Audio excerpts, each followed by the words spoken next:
Assalamualaikum warahmatullahi wabarakatuh. Kembali lagi bertemu dengan saya di channel Kopi Inspirasi 81. Nama saya Pak Gofar, teman-teman. Perkenalkan ya. Baik teman-teman, saya sekarang akan menggunakan pupuk yang satu ini, yaitu Vertipos ya. Yang sebelumnya sawit saya sudah saya pupuk dengan menggunakan dolomit ya. Bekas-bekasnya masih ada. Dan sebenarnya jikalau dicampur pupuk yang mengandung fosfat dengan dolomit ya atau MG itu tidak ada masalah, namun sebaiknya dolomit didahulukan dari pupuk makro yang lainnya ya teman-teman, karena dolomit itu juga sangat panjang dalam reaksinya karena sangat slow ya, slow release ya. Begitu juga dengan Vertipos, ini juga salah satu pupuk dasar ya dalam persawitan. Ini juga slow juga, dia juga slow release, sehingga dia ditempatkan di bagian depan pemupukan, yaitu yang pertama organik, kemudian dolomit, yang ketiga yaitu pupuk yang mengandung fosfat, yaitu bisa TSP, bisa SP36, RP, atau yang satu ini saya gunakan Vertipos ya, karena TSP di tempat saya tidak ada. Nah, ini alasan tertentu teman-teman, bukan berarti saya memang ingin menggunakan ini, tidak, karena memang di tempat saya TSP itu tidak ada ya. Ini pun saya memesan, pupuk ini pun saya memesan. Jadi sebenarnya saya pesan Vertiposnya pun ya, yang gambar sawit teman-teman, yang sebijian gambar sawit itu pun tidak ada juga dari Pak Tani, itu pun enggak tersedia. Yang tersedia hanya ini ya. Tapi tidak mengapa, karena di sini masih juga ada gambar sawitnya. Ya teman-teman ya. Ya, asalkan kita tahu daripada kandungannya. Baik, sekarang kita lihat kandungannya teman-teman ya.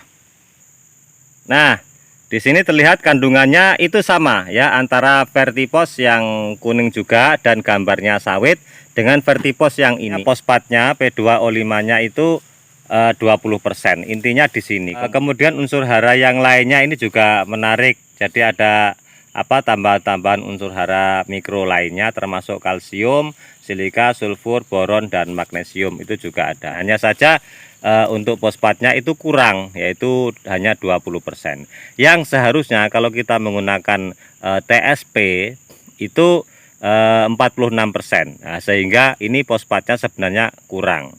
Nah, sekarang kita lihat teman-teman mengenai anjuran pakainya ya, yaitu mengenai dosisnya dari pupuk Vertipos ini.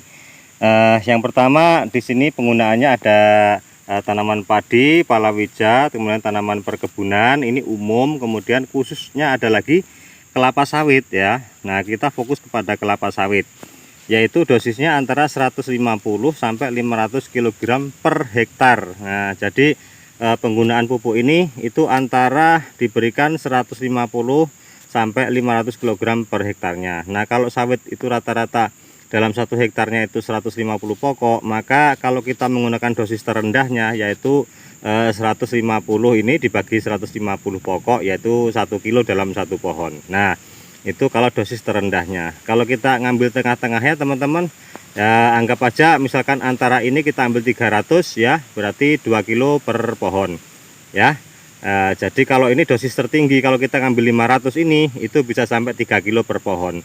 Jadi kalau kita menggunakan pupuk ini yang hanya kadarnya fosfatnya itu 20%, sedangkan kalau kita menggunakan pupuk tunggal TSP itu 46%, maka bisa kita konversi teman-teman, yaitu 46 dibagi 100 0,46, kemudian dikali 1 ya, tetap 0,46. 100 per 20 itu 5 ya, jadi 0,46 dikali dengan 5 itu hasilnya 2,3 kg. Jadi kalau kita menggunakan 2 kg menggunakan pupuk Vertipos ini, maka akan terpenuhi dosis yang sebenarnya untuk fosfatnya ya teman-teman, untuk fosfatnya, kadar fosfatnya ini P2O5-nya ini. Akan tetapi kalau kita akan mengacu pada dosis pada Vertipos itu sendiri, maka penggunaan pada kelapa sawit itu boleh antara 150 sampai 500. Maka Anda juga boleh menggunakan dosis terendahnya ini 150 ya, misalkan 1 kg per pokok. Tapi kali ini saya akan menggunakan dosis saya tambahi sedikit menjadi 1,5 kg ya teman-teman. 1,5 kg sampai 1,6 kilogram ya. Jadi agak lumayan sedang lah sudah ya. Tapi bagus lagi jikalau Anda itu menggunakan dosisnya yaitu 2 kg ya. Akan terpenuhi daripada unsur fosfatnya. Nah, jadi kurang lebih 2 kg itu sudah bagus. Jadi pertimbangan saya yang pertama adalah biaya, kemudian yang kedua fosfat itu tidak diperlukan terlalu banyak dibandingkan urea dan kalium ya, meskipun harus diberikan ya. Kemudian yang ketiga adalah di samping kedua alasan itu saya nantinya juga akan memberikan lagi kohe ayam, jadinya nitrogennya bertambah, fosfatnya juga akan bertambah. Baik, itu untuk keterangan pemupukan dan dosisnya ya teman-teman. Sekarang kita akan memupuknya teman-teman ya.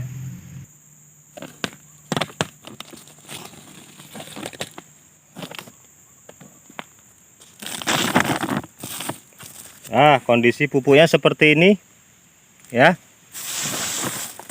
Mantap nih teman-teman ya. Jos nih ya.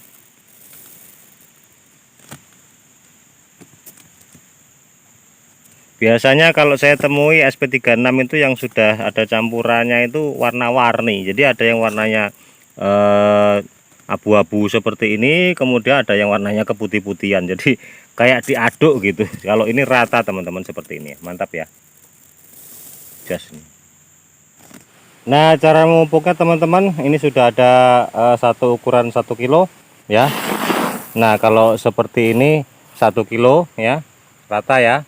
Kemudian kalau saya ngambilnya seperti ini sampai munjung begini ya, itu 1 kilo lebih ya, hampir 1,5 kilo ya. Kemudian nanti akan saya tambahi sedikit. Nah, jadi saya ukurannya 1,5 kilo teman-teman. Jadi ini sudah 1 kilo lebih ya. Ini cara memupuknya seperti ini ya. Kita lempar begini saja ya. Nah ya, di piringan. Nah, kita lemparkan merata seperti itu. Kemudian setelah kita tabur 1 kilo lebih tadi, kita tambah sedikit lagi sehingga memenuhi dosis 1,5 kilo ya, kurang lebih seperti ini ya. Nah, kita tambah sedikit. Tadi hampir 1,5 kilo hampir ya, kita tambah segini ya, kurang lebih aja. Nah, ya. Kita lemparkan saja. Nah, seperti itu. Lagi teman-teman ya, ini ukurannya lebih daripada 1 kilo kalau seperti ini ya. Kemudian kita pupukkan. Nah, karena pupuknya warnanya abu-abu, jadi dengan tanah itu nggak begitu nampak. Nah ya, tapi kalau didekatkan nampak teman-teman. Nah ya, nah seperti ini ya. Jadi kita taburkan merata di piringan seperti ini. Nah ya, kalau di pas naburnya nggak begitu kelihatan, tapi pada saat kita dekatkan begini kameranya itu nampak sekali jelas ya. Nah, jadi kalau dari jauh kita naburkan seperti ini itu enggak begitu nampak ya. Yang jelas di piringan teman-teman ya. Di piringan sejarak 1,5 meter sampai 2 meter ya. Nah, kemudian kita tambah lagi sedikit seperti ini untuk memenuhi setengahnya. Dari 1 kilo lebih tadi tambahi segini lagi, itu jadi 1,5 kilo ya, kurang lebih aja teman-teman, nggak pas banget ya. Kita taburkan aja. Nah, seperti itu ya. Oke ya. Oke ya. Nah, sip ya. Jadi saya berikan dosis 1,5 kilo untuk satu pohon teman. Oke, sampai di sini video saya kali ini, semoga bermanfaat buat teman-teman. Seperti biasa, setidaknya buat hiburan para petani ya, bahwa kita sama-sama sebagai petani sawit. Nah baik teman-teman, saya akan melanjutkan pemupukan dan video ini sampai di sini saja. Semoga bermanfaat. Wabillahi taufiq wal hidayah. Assalamualaikum warahmatullahi wabarakatuh.